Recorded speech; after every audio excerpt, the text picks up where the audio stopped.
Welcome everyone. The webinar will begin shortly and will be recorded. Connect with the campaign for grade level reading on social media. On Instagram, follow the account at GLR Reading.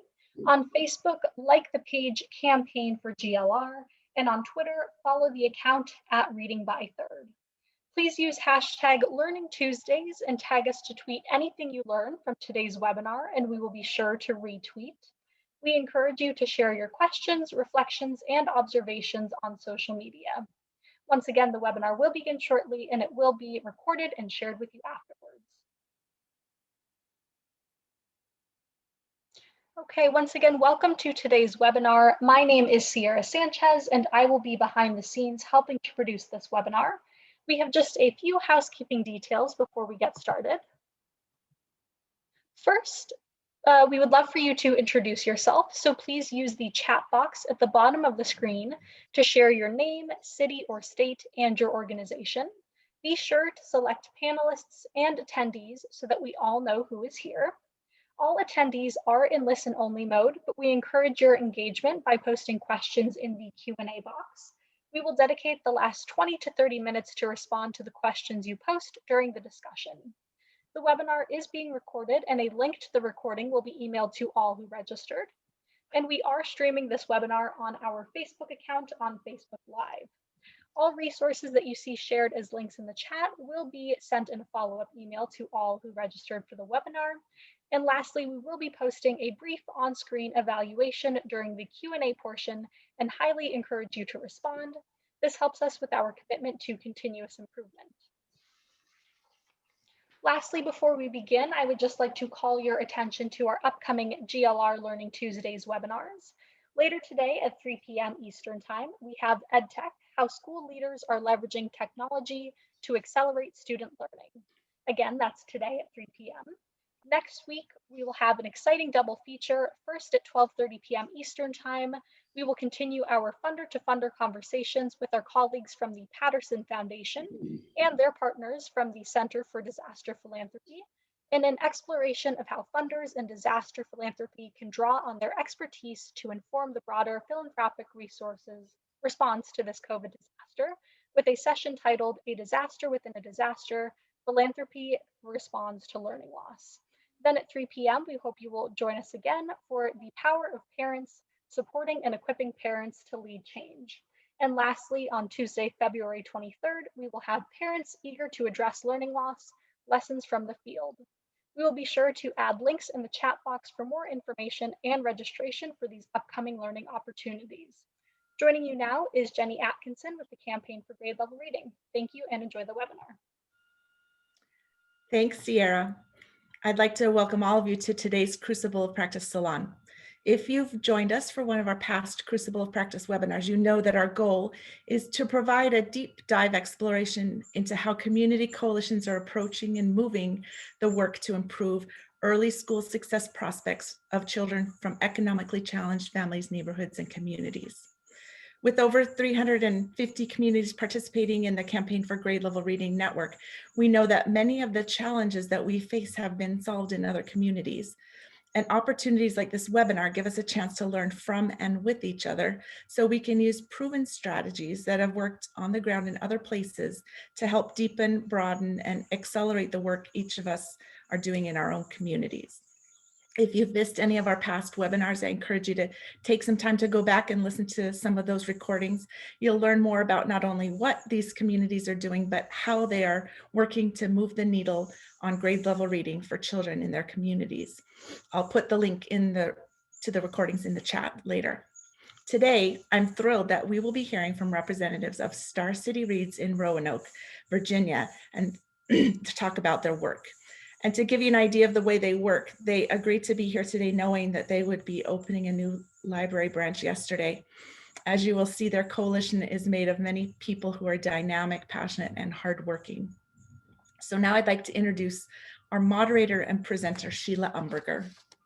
Sheila grew up in Southwest Virginia, where at the age of 10, she told her parents she wanted to be a librarian. Sheila was inspired even at that young age by her mother's work with Head Start and reading. Sheila holds a BA in history from the University of Kentucky and an MLS in library science from the University of South Carolina.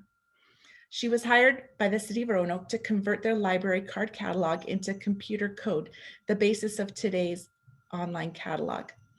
Sheila was instrumental in implementing the Roanoke Valley Library Consortium, which allows citizens from 4 local jurisdictions to have uniform free access to 23 libraries in the Roanoke area. In 2004, Sheila was promoted to Director of Libraries for the City of Roanoke. As Roanoke's library director, Umberger has led a team of library staff in developing innovative programs, including the Roanoke Baby Board Book, given to every child born in Roanoke. Children's programs are expanded beyond traditional story times to include STEM, art, and music activities, and the library circulation has grown from 299,000 to over 1 million during her tenure. She has overseen the expansion and enhancement of library spaces for families to include a play area, a programming mezzanine, a science lab, and a 2-story slide. Since 2012, she's been the lead on the city's successful All-America City Award for the Star City Reads plan to improve grade level reading, winning in 2012 for their plan and in 2017 for significant improvements in reading scores in Roanoke. Star City Reads collaborative effort has now grown from 6 to 34 community partners. Sheila is the 2016 recipient of the American Library Association Award, presented annually to a single library director who has shown exceptional understanding and support of community services to children. And in 2018, Sheila was named Citizen of the Year Humanitarian by the Roanoke chapter of the NAACP. In June of 2019, the National Civic League named Roanoke the first ever All-America Hall of Fame city for Sheila's work with Star City Reads and the library's impactful Feed and Read initiative. Welcome, Sheila. Well, hello, everyone. I'm excited to be able to talk to you today because I know there's so much work that we all are doing good for children. And I always learn the best thing about the campaign for grade level reading for us is the way we're able to share information. So we're really excited to share information and learn from other communities as well during this series. As Jenny was saying, we did join the campaign in 2012. And since 2012, we have grown our partners from 6 to 34. Roanoke City, our campaign focuses on the city of Roanoke, which is a city of about 100,000 people. And so in preparing today, we thought about what lessons we have learned. So the library is the lead on the campaign in Roanoke. And I started thinking about this, and what I wanted to say are 3 things to start us off. One is stop worrying. When I first was asked to be lead, I thought, how am I going to improve reading scores for the entire city of Roanoke by myself? Well, that was the wrong mindset, but it's like you're so passionate that was my first place. So what I learned really quickly, very quickly, is just because you're the lead doesn't mean you have to do all the heavy lifting, just some of it. And the library as the lead this work has been so close to our heart, and that we feel like it's been aligned really well and actually improved our work in libraries. Also learned really quickly that organizations, you know this, but when you're the lead, and that is to collaborate with everyone, that all the organizations go through change. And so being flexible and supportive and it ebbs and flows. And that's something I've learned a lot. And as a result of that, we have been able to grow our community partners again from 6 to 34, and they're very diverse. You can go on our website and see the list, but it's diverse, or as quickly as an example, as the Taubman Museum of Art, the Symphony, as well as the city schools. So it's a really wonderful collaboration in Roanoke that we're really excited to work with. And again, that's talking about the collaboration. The work is so important that there's enough work for all of us. So we share solutions and ideas. And lastly is listening. And I thought a lot about this because a real common thing that you'll hear or read is don't stay in your silo. Well, I started thinking about this, and I think you can be in your silo, you can celebrate your silo as long as you can be out of your silo to collaborate. And what I mean by that is, in our case, reading is our passion. What is your silo? What is it that you really, really do well? So if other partners can understand that and embrace that, then you can come out of your silo and collaborate. And I would say that's really what we try to do in Roanoke.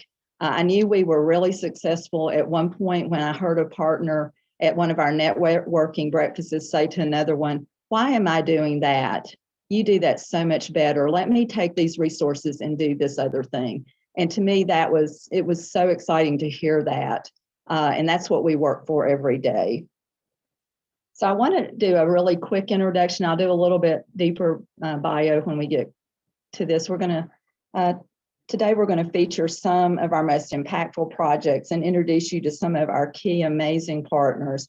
And you can see the photos here, but I just want to do a quick one. So first we're going to talk about our Kiwanis service projects with Jackie Bledsoe and Sherry Hartman.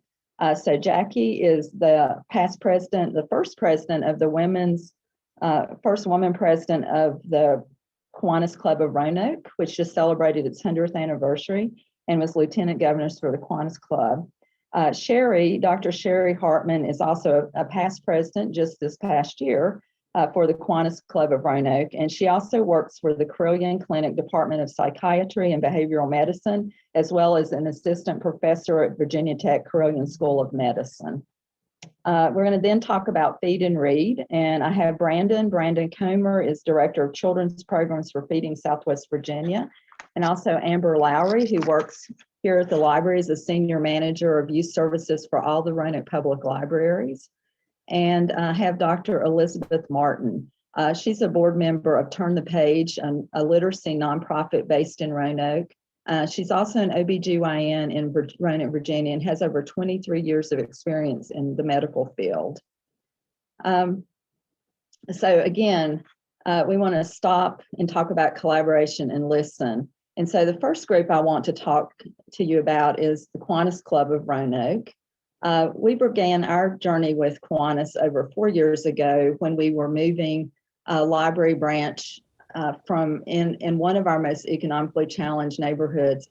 We decided to move it into the Goodwill complex, a regional Goodwill building. So we built a 15,000 square foot library there, but in that process, we always talked to the community, and we immediately connected with the Kiwanis Club. They're doing amazing work with families. And then as we moved in there, we also began working with them on their project to build a playground in the neighborhood. And we'll talk more detail about that, but it's beside the library, and it's just an amazing complex of services for the community.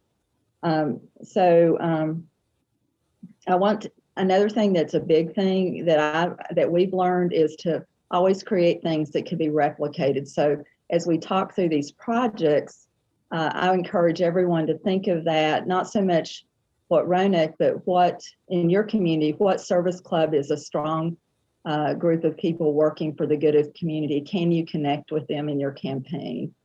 I want to start with Sherry. I want to give you a little more detail about Sherry. She's focused her career on science-driven approaches to prevention, school dropout, teen pregnancy, obesity, and substance misuse prevention until her recent shift into the treatment field. Grant-funded projects she has led include a childhood obesity prevention program called Path of the Roanoke Valley, positive actions toward health, school gardens, and healthy eating educational program led to advocacy to a playground in the neighborhood, the impoverished neighborhood in Melrose. As president of the Kiwanis Club, she led an effort to raise funds to purchase equipment to build an inclusive 10,000 square foot playground, donating $400,000 playground to the city of Roanoke. With co-chair Jerry Bledsoe, the neighborhood residents were involved in helping to design it. Sherry is on the faculty of Virginia Tech Carilion School of Medicine and helps in the training of medical students, residents, and fellows. She served on various boards in the community, including the United Way of Roanoke, Virginia, Junior League of Roanoke Valley, Council of Community Services, Better Beginnings of the Roanoke Valley, and Roanoke Area Youth Substance Abuse Services.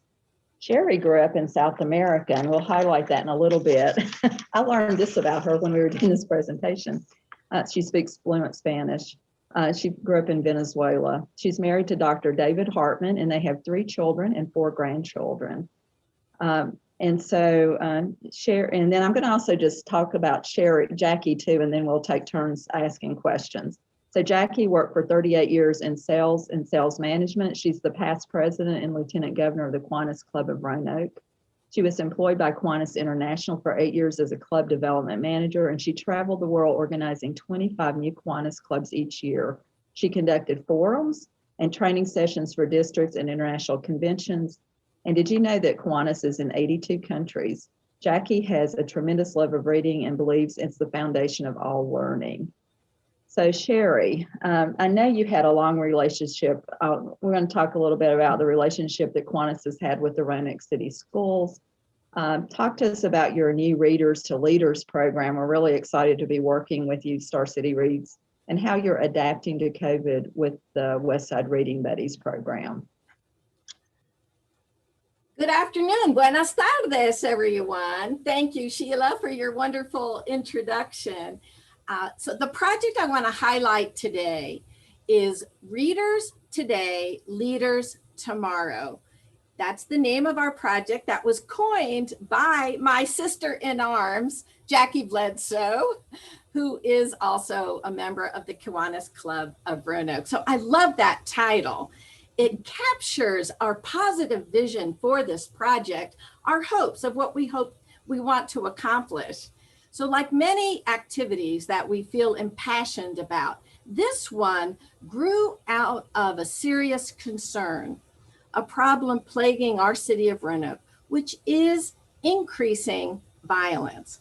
We had an educational program at one of our Kiwanis Club meetings where the vice mayor teamed up with the chief of police and presented to our club members the latest tragic statistics. But they also pointed out the connection between crime and reading achievement.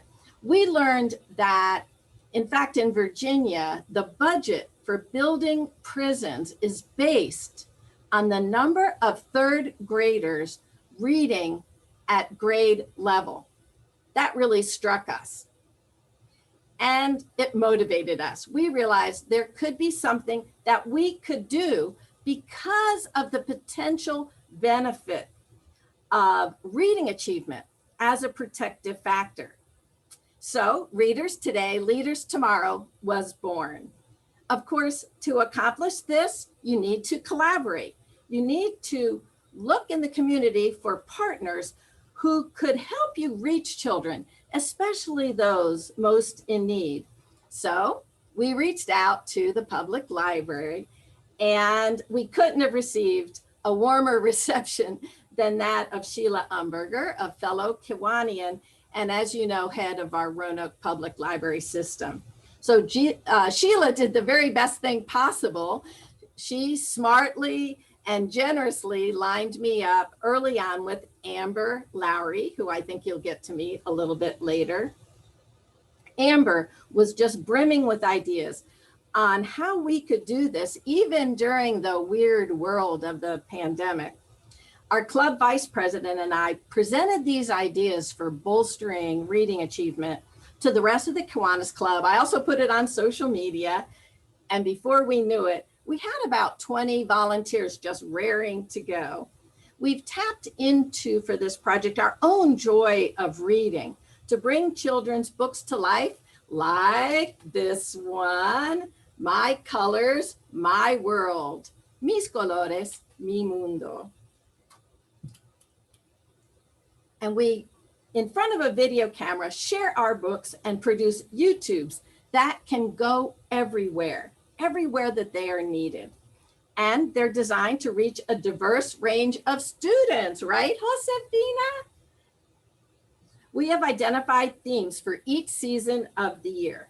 Right now, we are celebrating our colorful community. Amber gets us books that match our themes. She's tracked down a wonderful lineup of books for us, making it easy for us to pick them up curbside right from the library. We have a local retired judge who reads every Friday afternoon at 2 to area after school programs. She uses Zoom so that she can interact live with her young audience. And she has a ready supply of books put into her hands thanks to Amber. We're also partnering with Roanoke City Public Schools to provide a more in-depth one-on-one reading mentoring program. This takes considerable collaborative planning so that we can do this in a way that the schools feel comfortable with our volunteers. It'll be done virtually. Our volunteers are being trained by the school's reading specialist to learn some targeted knowledge about how to build second graders' reading skills at the Westside Elementary School that Sheila mentioned earlier. Our volunteer pool has doubled in size thanks to a local Jewish temple and the leadership of its rabbi, Rabbi Kathy Cohen. So with all of this support and creative collaborations, we look forward to making a real difference in our community, even if virtually. We hope that the seeds we plant will grow into a lifelong skill that's so important to having a successful, productive, safe life. And so the youngsters can experience an amazing source of joy and delight and lifelong learning. Gracias. Thank you. Well, thank you, Sherry. We're going to run a short clip now of Sherry reading one of the books in this project. Put on my hat.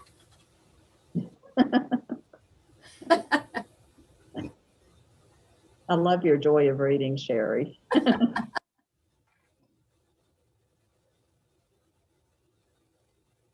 Hola, me llamo Sherry. Hi, my name is Sherry. I am going to read a book to you in English and Spanish. Yo voy a leer un libro en inglés y también en español. Si usted solamente sabe español, yo espero que puedes aprender inglés. And if you only speak English, I hope that you will be able to learn some Spanish. Este libro se llama 10 Little Puppies, 10 Perritos. This book is called 10 Little Puppies, 10 Perritos. It is written by, see at the top, Alma Flor Ada and F. Isabel Campoy. Este libro es escrito por Alma Flor Ada y F. Isabel Campoy. Dice aquí, adapted from a traditional nursery rhyme in Spanish. Adaptación de una canción infantil tradicional. It says, adapted from a traditional nursery rhyme in Spanish. Adaptación de una canción infantil tradicional. Y abajo dice aquí, English version by Rosalma Subizarreta, illustrated by Ursi Mencel. Ulysses Wenzel. Ulysses Wenzel. English version by Rosalma Subizarreta, illustrated by Ulysses Wenzel. Look at those cute puppies. Ahí están los perritos amables. 10 perritos.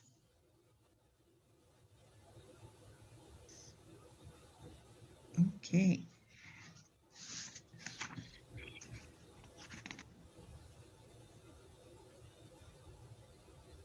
He said 10 little puppies, 10 perritos.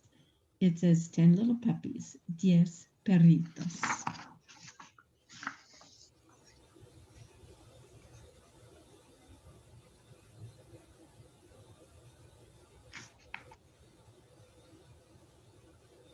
Look.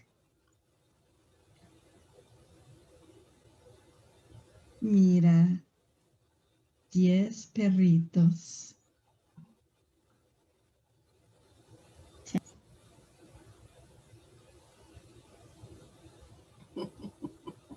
Thank you, Sherry. That's wonderful.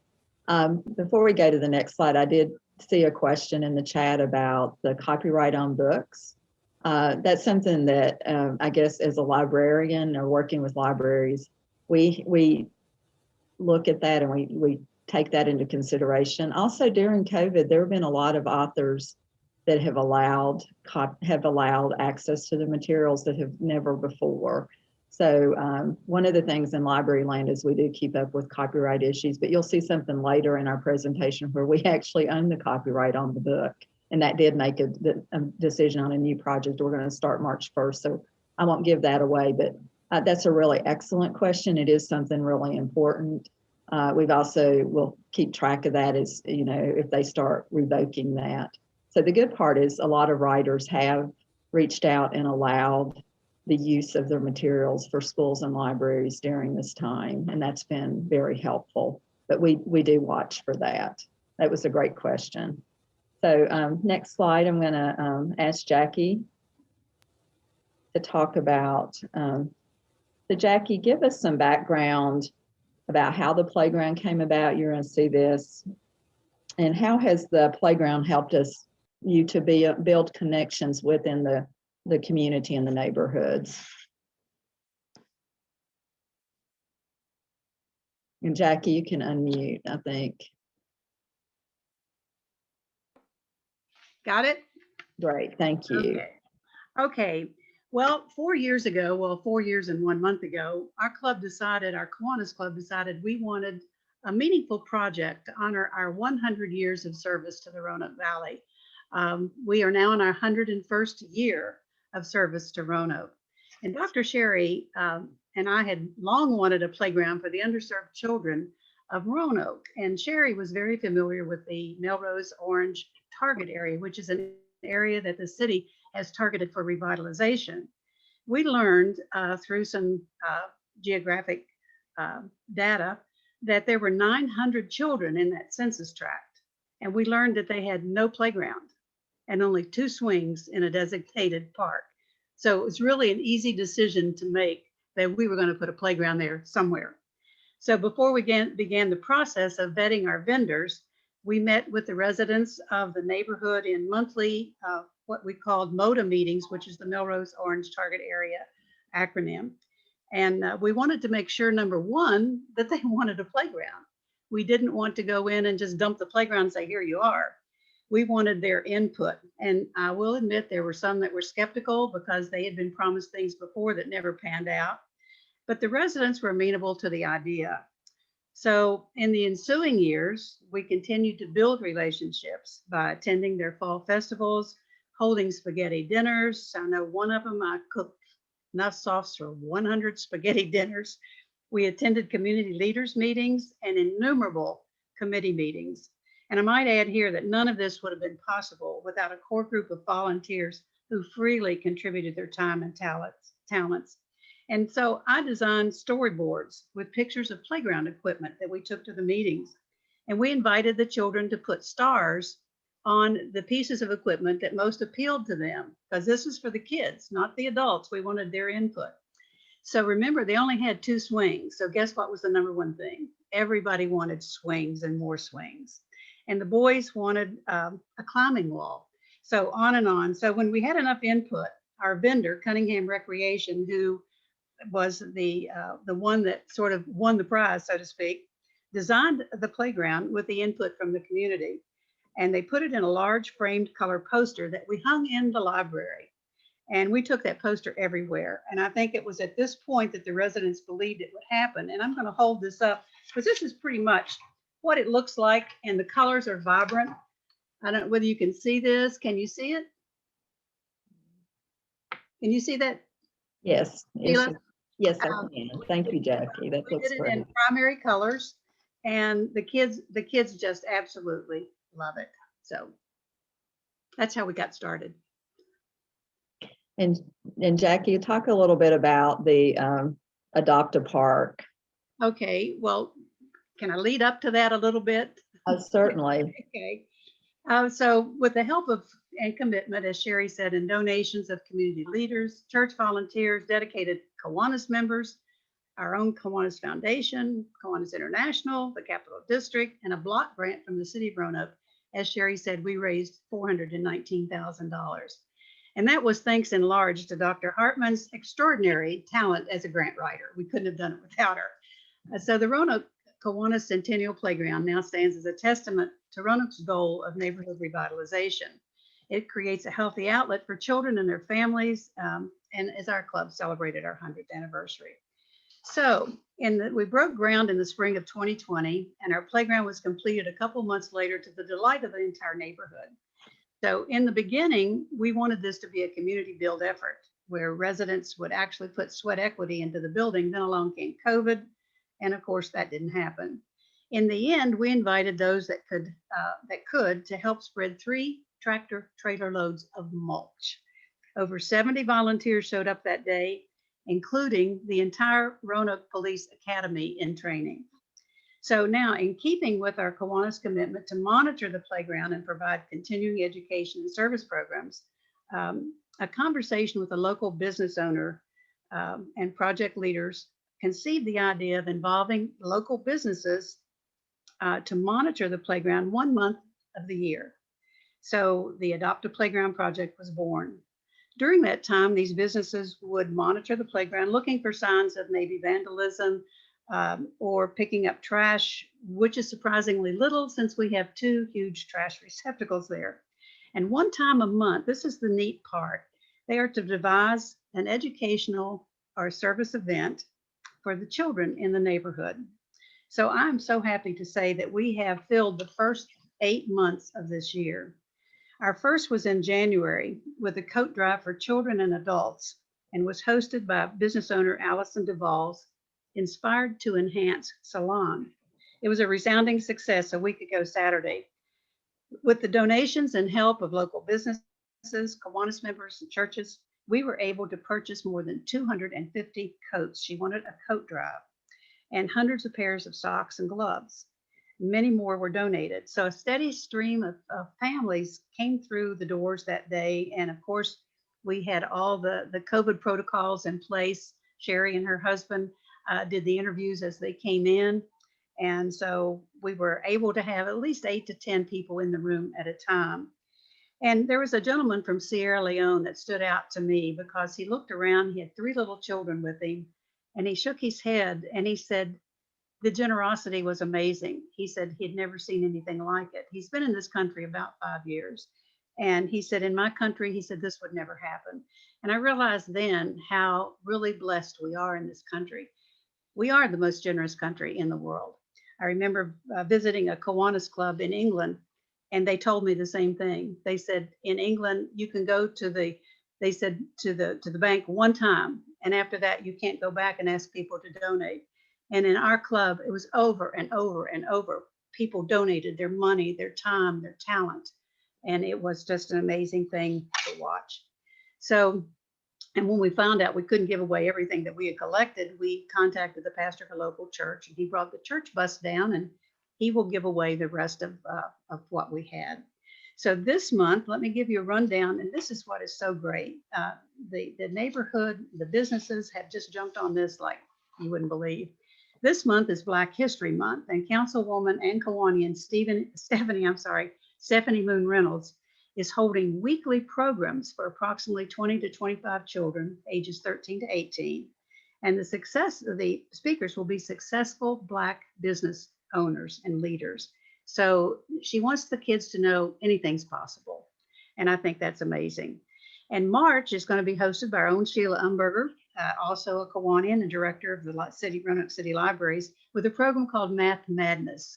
And I think it's a misconception that kids don't like math. If you make it fun, kids love to learn. They love math. And in April, the Total Action for Progress, Angela Williams is going to have a Boys to Men program designed to put young men on a path other than gang involvement. That's so important in this neighborhood. And in May, former UAA coach Joe Gaither, he said, I'd just like to have a fun day for the kids, for all of them. So he and his church group are supplying 200 to 300 kids with free food, free drinks, a bouncy house, games and fun and prizes. So I think that's amazing. And in June, we have the owner of a vegan cafe. Her name is Shaqueen Snyder. She's going to teach children the benefits of healthy eating. And there is a garden adjoining, well, not adjoining, but very, very close to the playground that I'm sure that she can use the herbs and the vegetables from there to teach the kids. In July, Diane Speaks, who owns an international boutique. She's international. And she is a former flight attendant, and her husband is a former air traffic controller. She would like to do a program, and she may change her mind, but right now she'd like to do a program about careers in aviation, which I think will be fascinating, especially for kids. And in August, Pastor Tiffany Williams is to be announced. She wants to be involved, but she's not sure. And here's the exciting part.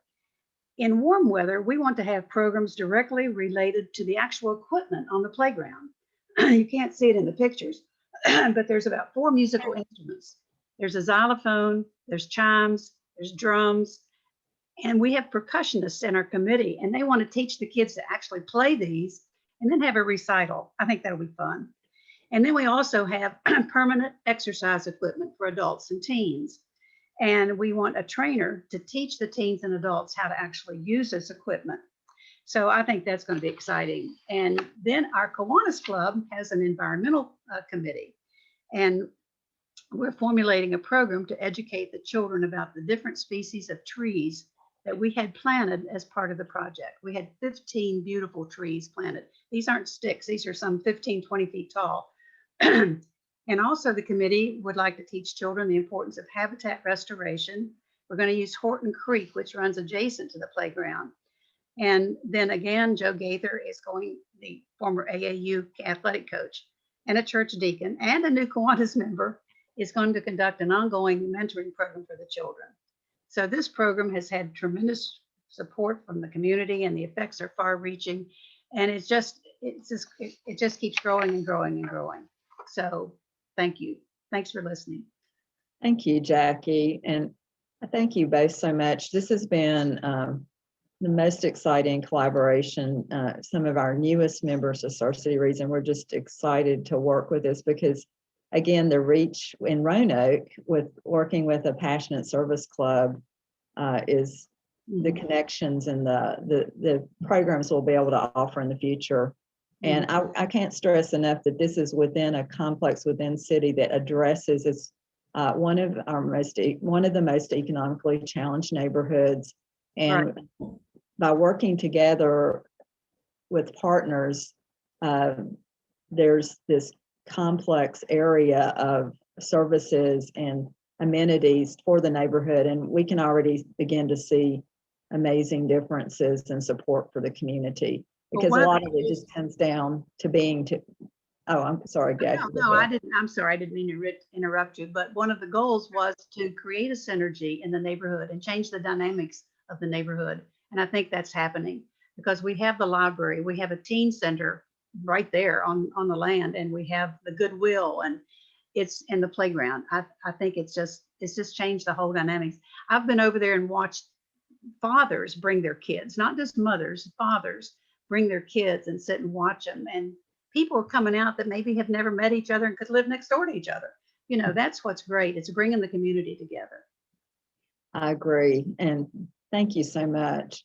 I did see a question pop up in the chat about the branding of Star City Reads. We do brand that on a lot of our collaborative programs as an overview, and as partners, we work with that. And the reason we do that, because in Roanoke, we've wanted folks to say, oh, we've grown from a community that would have, if you walk down the street, you would have asked a person, do you really think reading is important? And the answer would be, that's really great. The schools, the libraries, United Way, they have that taken care of. And by having a broader coalition over the years, what we've discovered is if we talk about Star City Reads or we talk about reading, they will say it's important for everyone. I think one of the rich things, I was actually drawn to the synergy and excitement and hard work of this club like they was mentioned, I joined in August to be part of that, because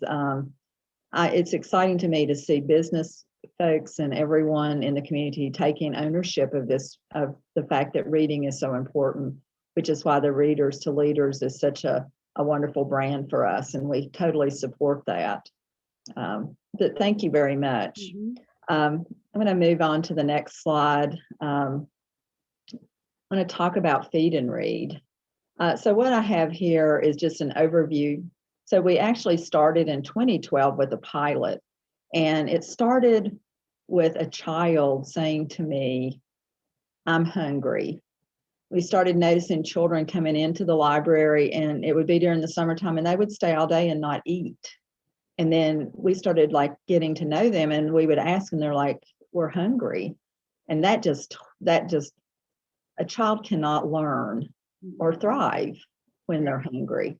And so we decided to add a reading or literacy component to it, and we did a pilot, and we had such a reaction at one of our branches in a very economically challenged neighborhood. It was such an extreme reaction that we decided to expand it, and now we have expanded it. This is a perfect example, though, of what I'm talking about, like collaborate, listen, stop.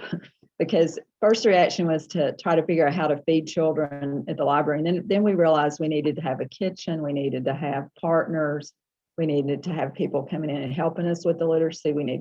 So this was an example of that. And so we, as a result of that, by working collaboratively with this, and we're going to talk more detail about this, I just wanted to set it up for you. Since 2012, since 2014, we have served over 141,000 meals just at the libraries.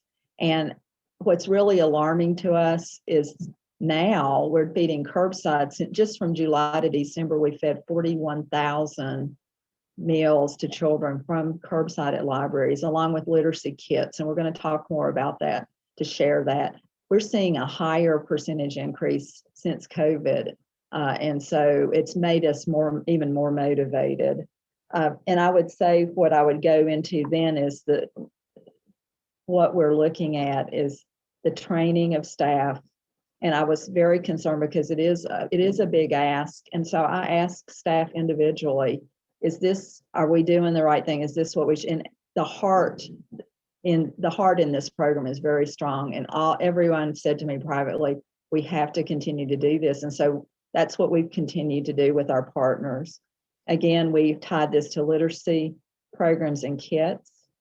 For example, this summer we gave out over 8,000 kits to Roanoke children, teens, and preschoolers. We had them. We'll talk a little more detail about that as well.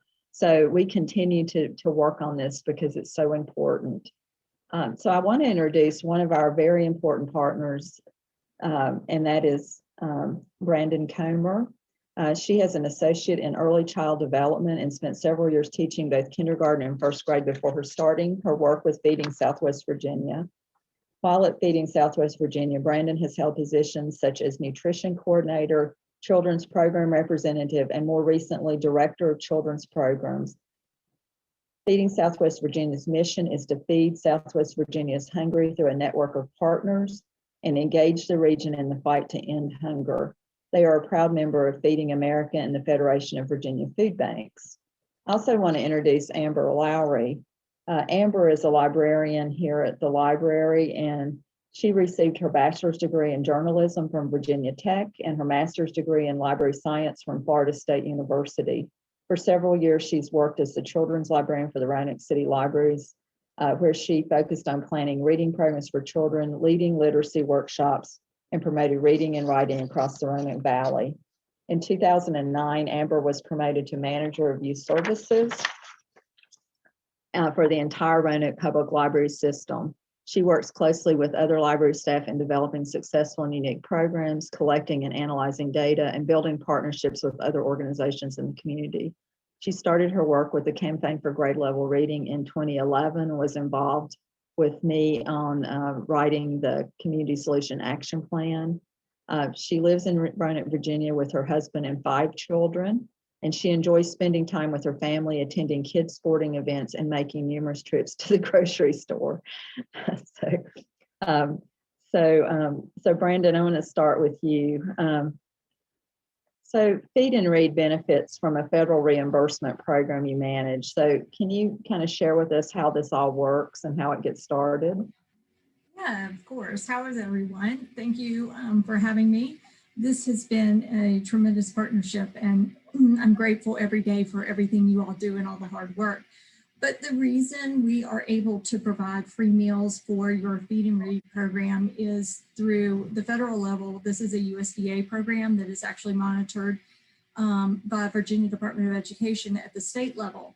What this does is allows us to provide meals for any child up to 18 years old, or a child who's 19 and over, who is mentally or physically disabled and participates in a public or private nonprofit school program for mentally or physically disabled kids. So we can partner with sites, feed the kids that come up. The Roanoke City Libraries has been a great partner because that's where the children go. We count the number of meals we serve each month. We turn that in for a reimbursement. There are two different programs under this. One runs during the school year, and we can offer supper and snacks, late afternoon snacks. The other is one that runs through the summer, and there are 5 different meals that are offered. You can choose any 2. So we do offer a breakfast, a morning snack or an afternoon snack, a lunch or a supper. So any of the partners under this program can choose 2 of those meals. We have to qualify you, and that can be difficult in some areas of our state and our service area. In Roanoke, it's really quite easy because Roanoke is 100% qualifies through, the location of your site has to be in an school attendance zone or a census block zone where 50% or higher of the children qualify for free or reduced breakfast or lunch. So in Roanoke City, because all but 2 schools qualify, it is considered 100%. So we can qualify you that way. Meals can be served Monday through Friday or on the weekends as well. So you can pick and choose what works best for you. You can just choose those 2 meals. Locally, so within Roanoke City, we offer fresh meals. We have a production kitchen that started up in 2018, and we were able to provide fresh meals. So if a site is within Roanoke City, they get fresh meals the day of distribution. As Sheila mentioned, that this is a grab and go situation with COVID right now. So the day they distribute the meals, for instance, Roanoke City's Libraries does Monday, Wednesday, Friday. On those days, you get a fresh meal, but then they give out shelf-stable meals for the day after and for the weekends. So that's a benefit. We have some sites that only distribute 1 day a week. So they'll give out fresh meals for that 1 day and then shelf-stable for either 5 to 7 days total. Just whatever works with you. Roanoke City Libraries partnerships began, I think, summer of 2018. So we've been really excited to see your numbers grow. Of the 50-some sites that we typically sponsor each year pre-COVID, Roanoke City's 5 or 6 libraries, I say 5 because Gainesboro is under construction, I think still, they cover about 42 to 49% of our total meals in Roanoke City. So 6 of those sites account for 42 to 49% of our sites in Roanoke City, and typically we have about 17 sites in Roanoke City. So it's a great program. We're able to partner with you all. Well, thank you. And so if a community on the call today wanted to replicate this program, how would you recommend they start, or what should they do, Brandon? Well, first and foremost, you have to understand this is a lot of work. There's a lot, because it's federal funding, you do have a lot of accountability and paperwork. So in this relationship, Feeding Southwest Virginia would be the sponsor. And that would mean that we're responsible for providing the meals and make sure they meet all the required nutritional guidelines, whether they're fresh meals or shelf-stable meals.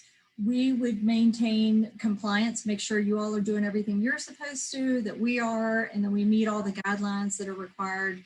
We do monitors, we pop in and help you anytime you need. We act as advocates between the state and the federal level and you all, or even between your clients and yourselves. We take on the burden of all the costs of the program. We do all the training.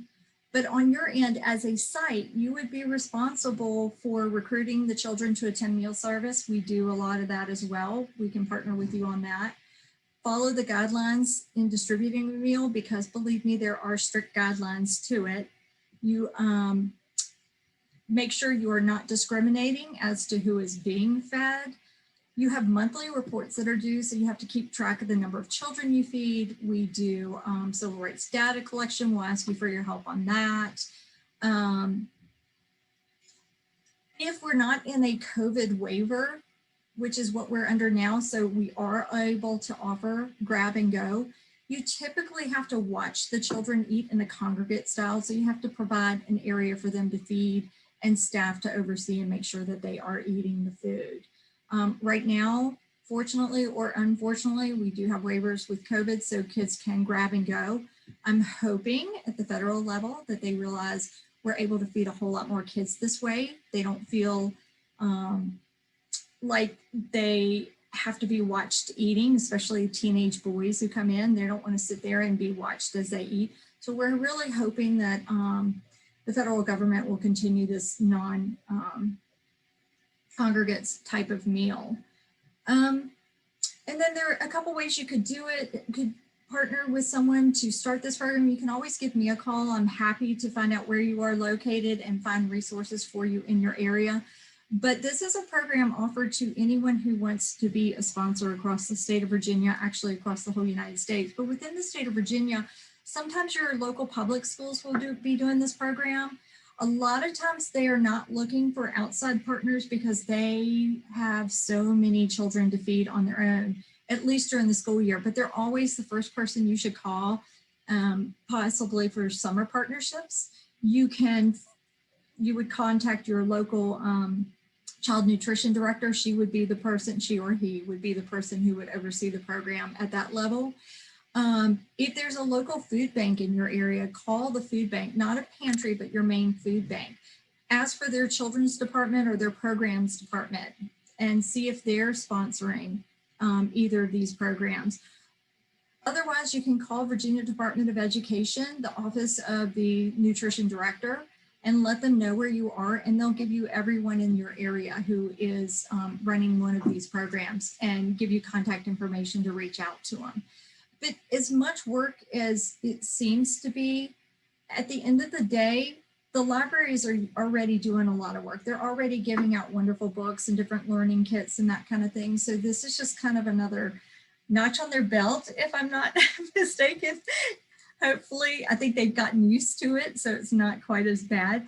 But when you see these families come up with these kids and they're excited to see you and excited to get your books in this case, or our food, or any of the other great things that are coming out in that meal, and you know at least they've got a meal for that day or the weekend or the winter break coming up or a long weekend, it makes any bit of work completely worth it.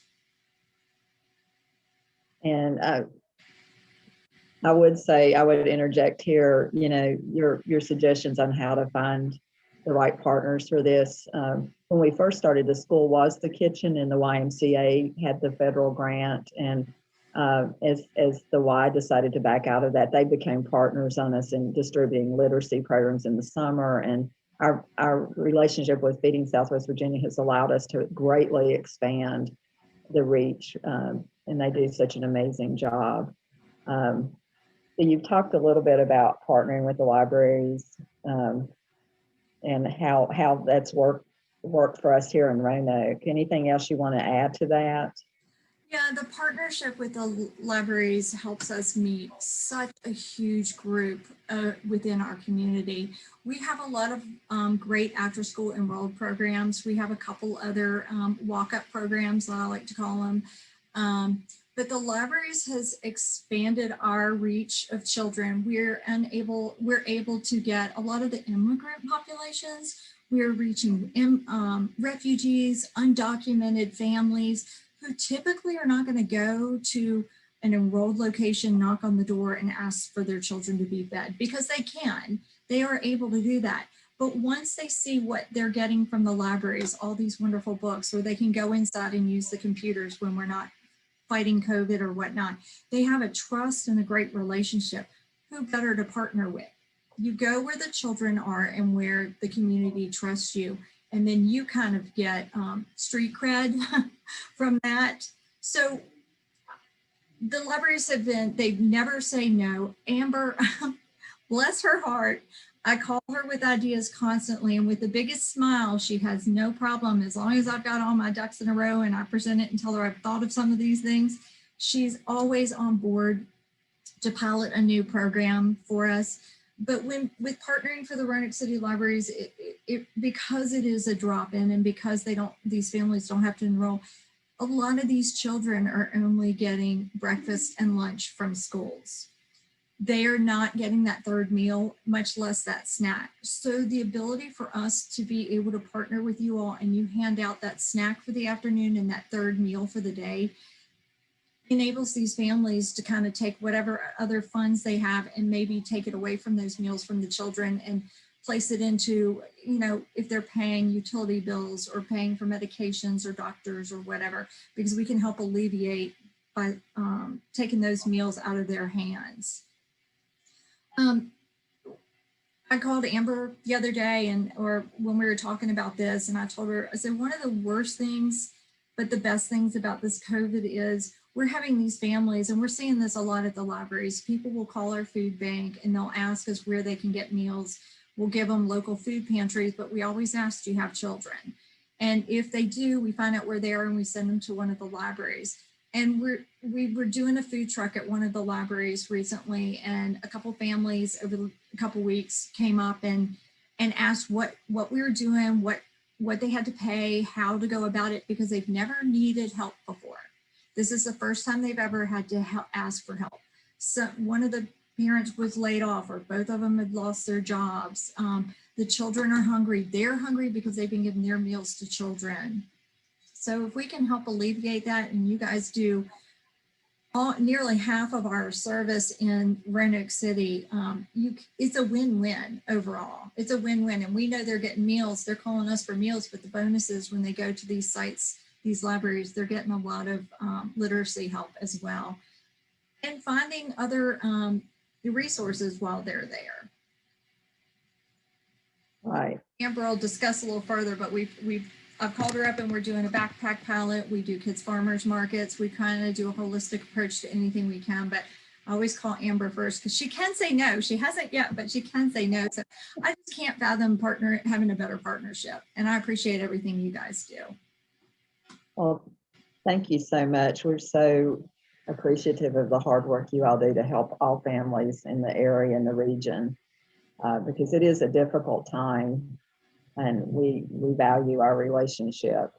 So on the next slide, you'll be able to see some of the stuff that Brandon. And so Amber, tell us about the projects that have grown out of the Feed and Read program and some of the things that Brandon was just talking about too with the farmers market.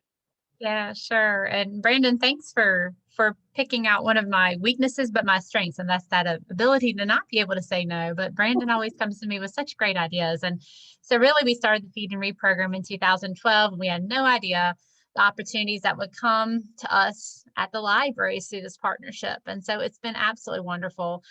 Since the conception of Feed and Read, we've added many new projects to support our feeding program, such as the Kids Farmers Market. So the picture there to your right is our Kids Farmer Market. This is the COVID-friendly Kids Farmer Market. But typically we would set up these tables in our libraries, and Feeding America would bring fresh produce, vegetables, and fruit, and our children would receive play money. And you would get $10 of play money. And so it was a little bit of math literacy as well as budgeting for small children and their families. And they come with their $10 of play money and get to choose what items to take home as a family. We'd have recipes there and staff members to help them pick out. And a lot of these children hadn't even tasted certain of the different produce that we offered them. One of their favorites have been kiwi. They love kiwi now. And so that's even in some of our fresh meals that we provide every day. Since then, and now that COVID has happened, and again, more opportunities keep on coming because in the community we're known for feed and read now. They think, oh, feeding, you need food. Have you visited the library? So this is great. In December, the libraries were approached by a local organization and given 500 hams to distribute through our libraries to some of our families.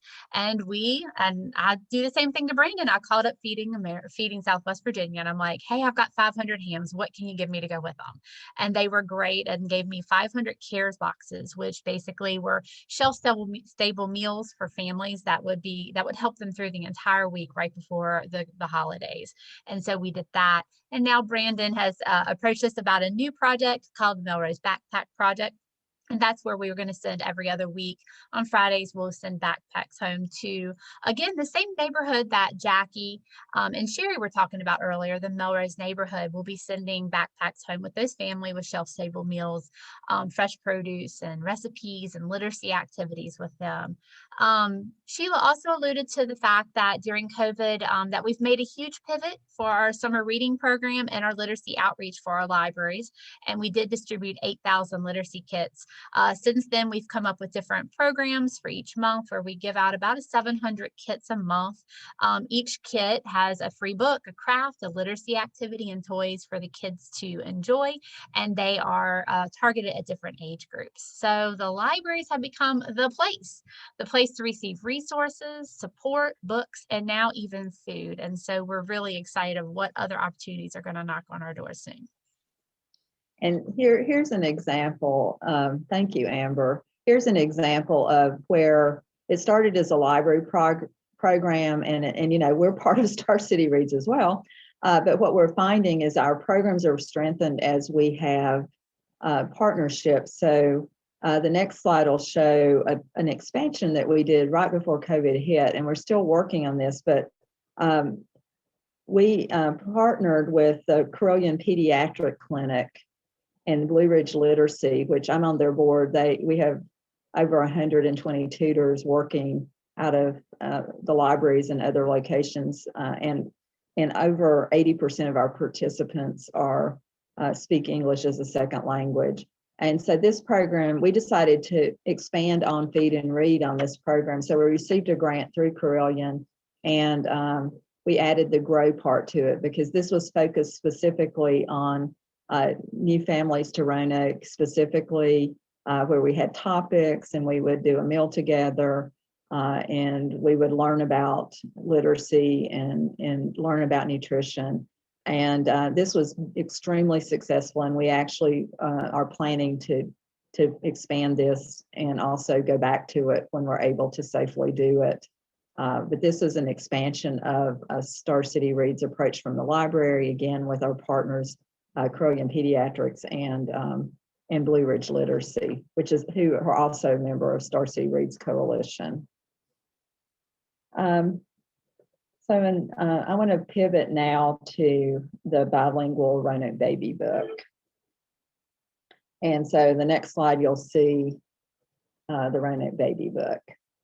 So I just kind of want to give a broad overview of this, and then we'll talk just a little bit more detail.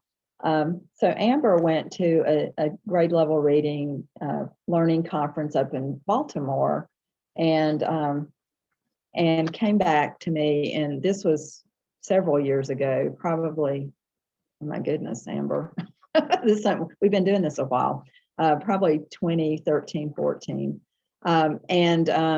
She looked at me and she said, we want one of these for Roanoke, right? And I looked at it and it was beautiful. It was a counting book. It was in black and white and it was beautiful. And so Baltimore inspired us. So we had this idea in our head. So we talked to Baltimore. We also realized from talking to the campaign that we could work with Duo Press. And then we thought about, okay, we need to get a donor. So we were able to secure a donor from the Life Ring Foundation, which is a local entrepreneur who funds high impact projects. And also with the Roanoke Public Library Foundation, which is a 501c3. And the Roanoke Public Library Foundation holds the copyright on the book. And we wanted to create a book that was unique to our community we wanted babies, if they looked at this book, to see and recognize themselves in the book. We wanted babies to be represented, and we felt like we were on a roll, because if you look at that far left, the twins, they're on the front. That were the first babies to come into the library right after we first published our book, and it was like, oh my goodness. So one of the children's librarians it was wonderful, took a photo of these babies. Just beautiful. And then again, the journey along. So the stop, collaborate, listen opportunity. So in our case, we had a book. It took us about 9 months to develop it. We've since worked with other communities to help them in their process. I grew up in Bristol. They just did a Bristol baby book that's beautiful, that's unique to Bristol, and they have a jingle. So I'm like, really, I think that's so innovative. But going back to where we were, so we have a book, we know we want to distribute it. We're thinking about the hospitals. And then I get a call from a group of a new group called Turn the Page. And they're like, we really want to distribute books. We're really passionate about this. So we met and had coffee, and it grew from that. So again, to stop and collaborate and listen, and it's turned into a wonderful partnership.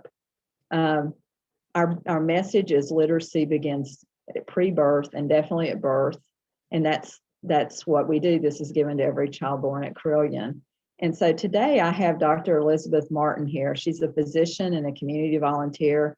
Dr. Martin and her husband, Eddie, have 3 teenagers who attend Roanoke City Public Schools.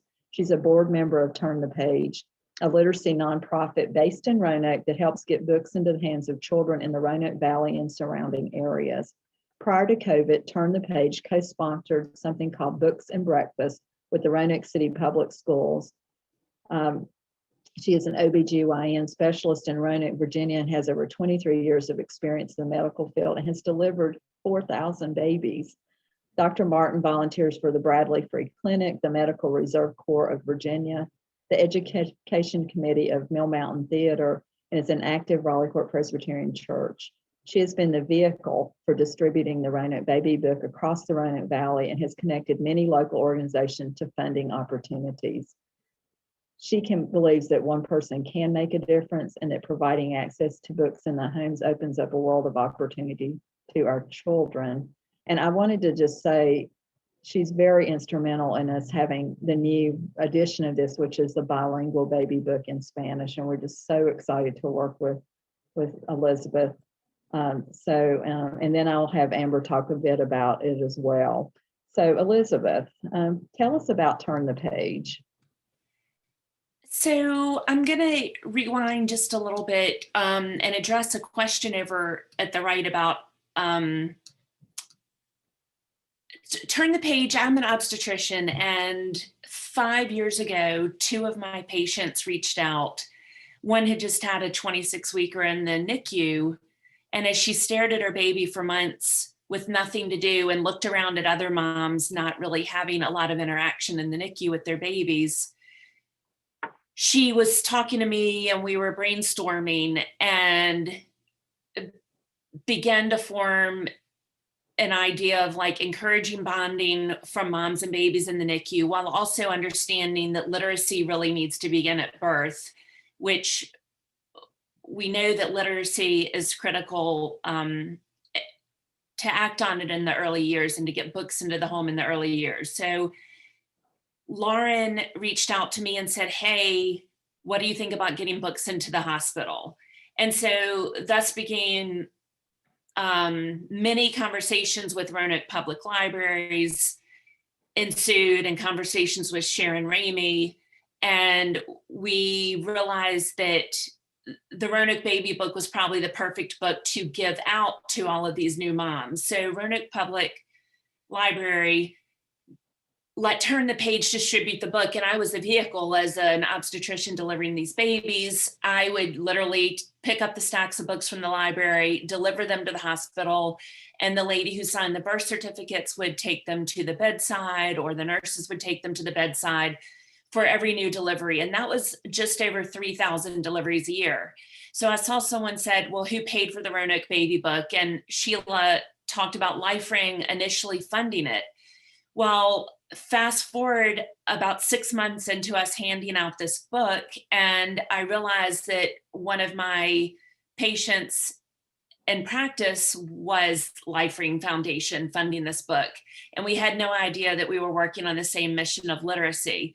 So I said to Kelly and Jessica Woolwine over a number of years, as this evolved, I circled back to them and said, hey, what do you think about this bilingual board book that Roanoke Public Libraries wants to get done? And he said, you know, I am all in. Literacy is critical. And so Life Ring funded the translation and is perpetually funding printing of this book, for which we are forever grateful. So Turn the Page continues to help the library distribute the Roanoke Baby, now bilingual book, at Roanoke Memorial Hospital. And then Turn the Page supplements it with a book that we pay for, a second book. And frequently that book has actually been in collaboration with Hollins University. One of our board members is a graduate professor there, and she worked with her students to illustrate and write Slow Time, Hush Time. And that was distributed at the hospital. And we also, Margaret Wise Brown, who wrote, pop in, a number of famous children's books, had some manuscripts, and Hollins gave us permission to actually take Margaret Wise Brown's 4 Fur Feet and re-illustrate it and republish it. And then one of our board members actually put little notes about how you should read to your baby and how to interact with your baby. And so we gave this out at the hospital, and really just encouraging moms to read to their babies in the NICU or their full-term babies, because we know that there's a huge gap between the number of words heard by children in low-income versus high-income houses. And by sending books home with the moms, we were telling them it's important to read to your children. And so we would go and present this and what we were doing, and people would say, well, what if the parents are illiterate? I said, well, the children need to see the pictures. They need to hear words. So if the parents are illiterate, encourage them to describe the pictures, to talk about what's on the page. Same if they have a language barrier. So that was the first leg of our stool. And again, we couldn't have done any of that without Roanoke Public Libraries, Sharon Ramey's support, and the Life Ring Foundation.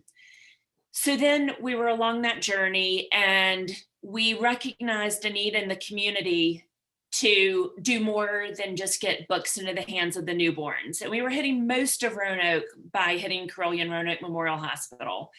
And so we reached out to Roanoke City Public Schools, and through collaboration with them, we started a program every other Saturday morning during the school year in 2017-18 at one of the Title I schools, and it was called Books and Breakfast. And the Roanoke City Schools was super excited about this. So every other Saturday, we would show up with that table of books that you see, brand new books, all reading levels, all interest, representing people from diverse backgrounds, strong people.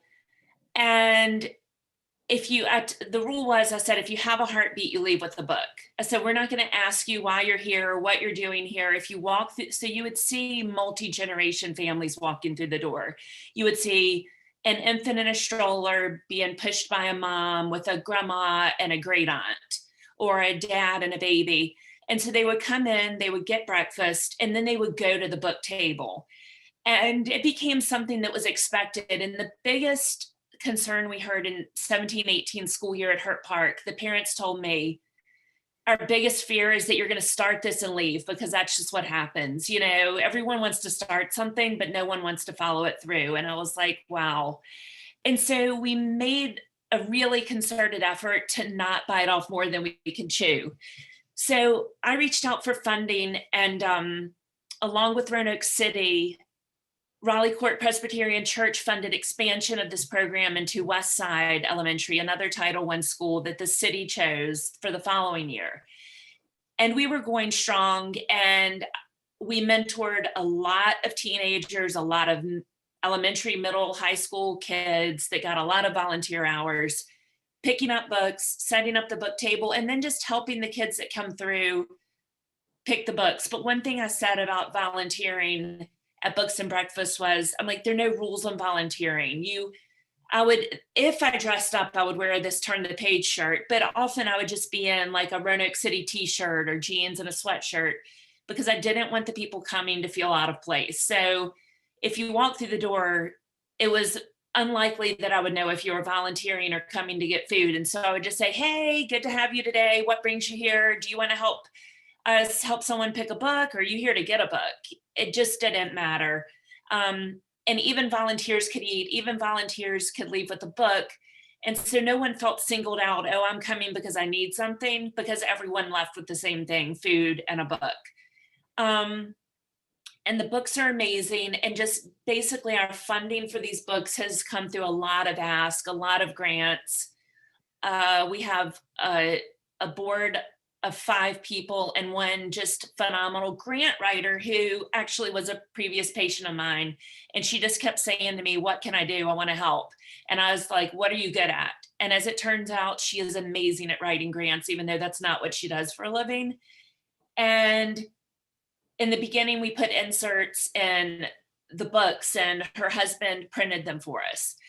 And so before I run out of time, the third leg of our stool is we recognized that we wanted to keep giving out books. And so at Physicians to Children in 2018, we started giving new books to every child at well visits ages 0 to 4 years old, because we felt like, you know, affluent moms had books in their houses. Every child should have a library of books in their house. Like there was just no reason that every child could not have a small library in their home.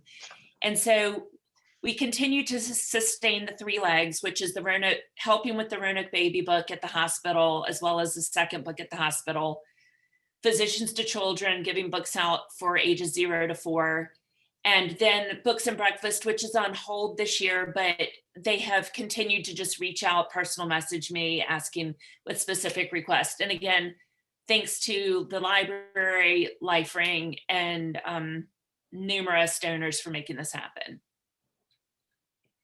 Thank you, Elizabeth. It's amazing. And the Books and Breakfast has just been so successful. So I know that we'll go back to that. That's just, it's been really, we hear comments all the time from citizens, and Star City Reads are very happy to be part of that program.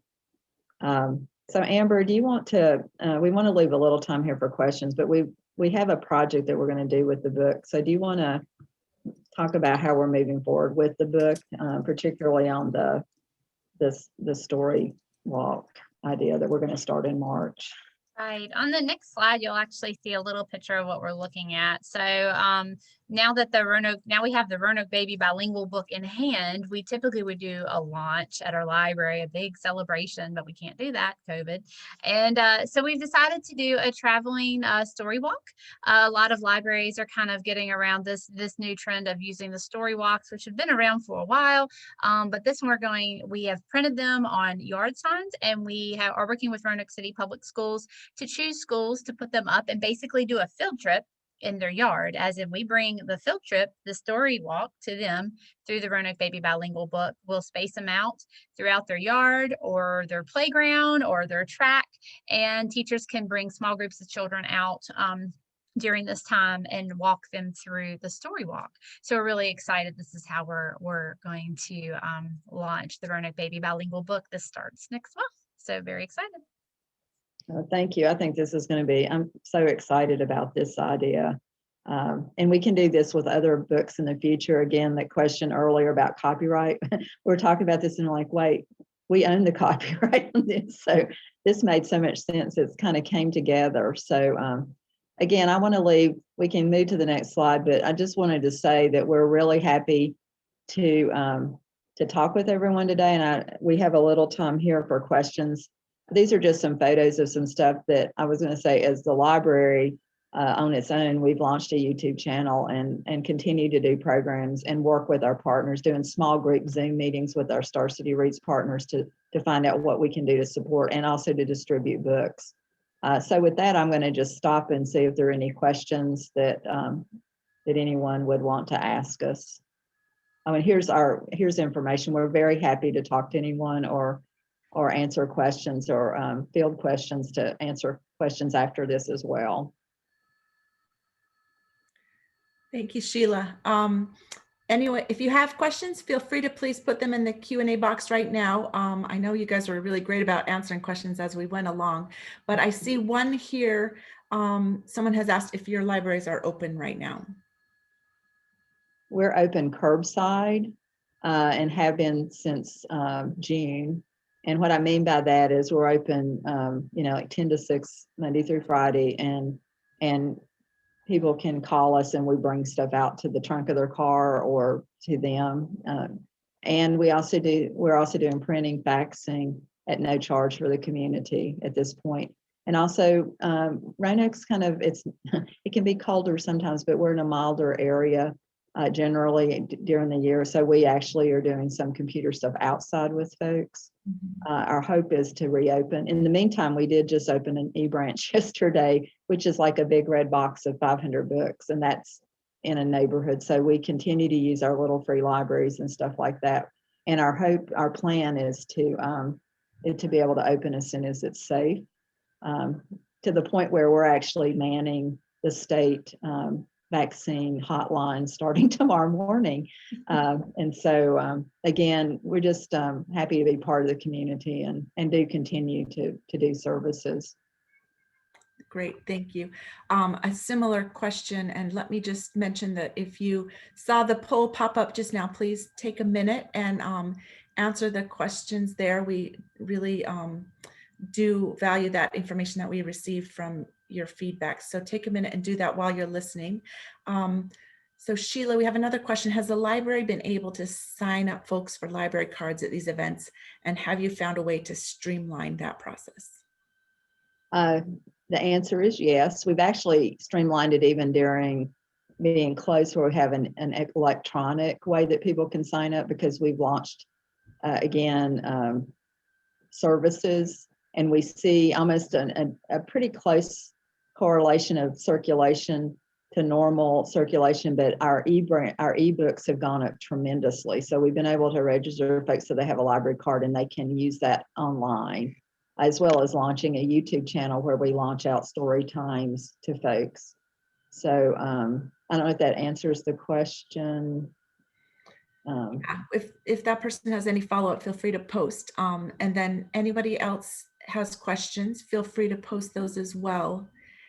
And while we're waiting, I did have one question that may be too hard for the end of a webinar to ask, too hard of a question, but I'm just wondering if you have any lessons learned from collaboration experiences that were really hard. And, I think that some of these might have been, but what we're hearing is really the great work that came out of them.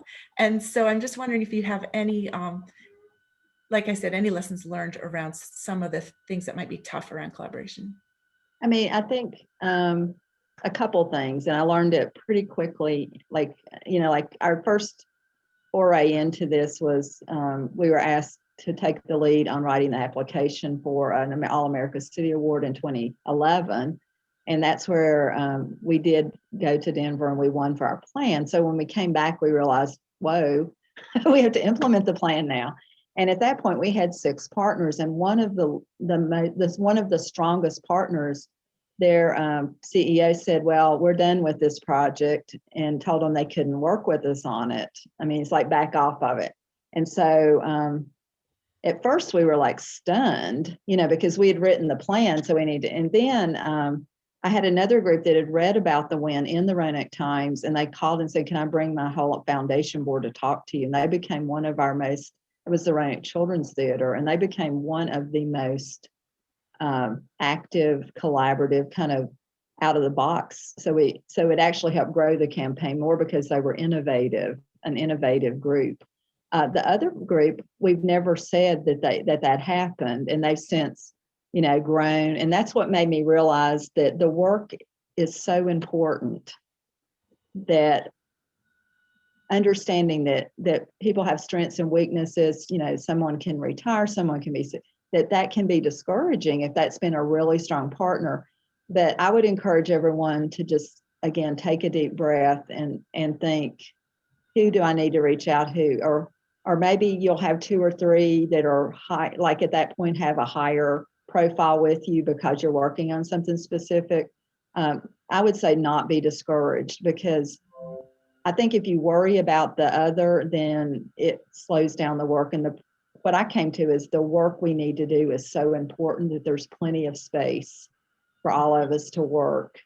And another thing is the lead is, I feel like a lesson learned is always making sure that everyone's heard. And so that's something that I think everyone probably, if we're honest, we work on that every day, because you can have great ideas if you stop and listen. So that kind of what I said in the title is kind of those, and it isn't all roses all the time. We worry if we see drops in scores, or we try to look at it and say, what do we need to do differently? COVID has certainly been a challenge for everybody. And that again, we just continue to talk to each other. Thank you. Thank you, Sheila. Any last questions or thoughts? It looks like we have some great comments in the chat. So if people want to check out those, go ahead.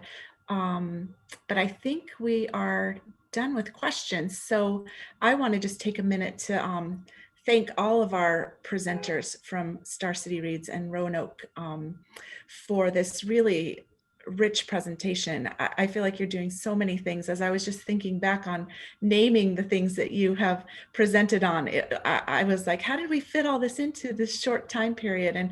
And you're doing all of that. And like I said, Sheila, I'm glad you're reminding us to breathe. I think you must be doing that yourself, because if you opened a branch yesterday and are starting vaccination programs in the library tomorrow and are here with us today, I'm glad to hear that you're breathing and once in a while stopping. I don't know when, but I wanted to thank all of you for your sharing today. I'm really energized by all of the wonderful work that you talked about, and the words of wisdom that you gave us about collaboration. So thanks again, Sheila, Amber, Sherry, Jackie, Elizabeth, and we will yeah, thank you. Sorry. We have this new slide up, and it's a reminder of the upcoming webinars. We have one today at 3 o'clock. So if you'd like to join us for that, EdTech, how school leaders are leveraging technology to accelerate student learning. 2 next week, a funder to funder conversation, a disaster within a disaster about philanthropy responding to learning loss. A partner webinar that afternoon, equipping and supporting parents to lead change. And finally, the following Tuesday at 3 p.m., a Learning Loss Recovery Challenge webinar, parents eager to address learning loss lessons from the field. We hope to see you in some of our upcoming webinars. Thanks again, Roanoke, and have a great day, everybody. Thank you. Thank you. Bye-bye. Bye-bye. Thanks for the invitation.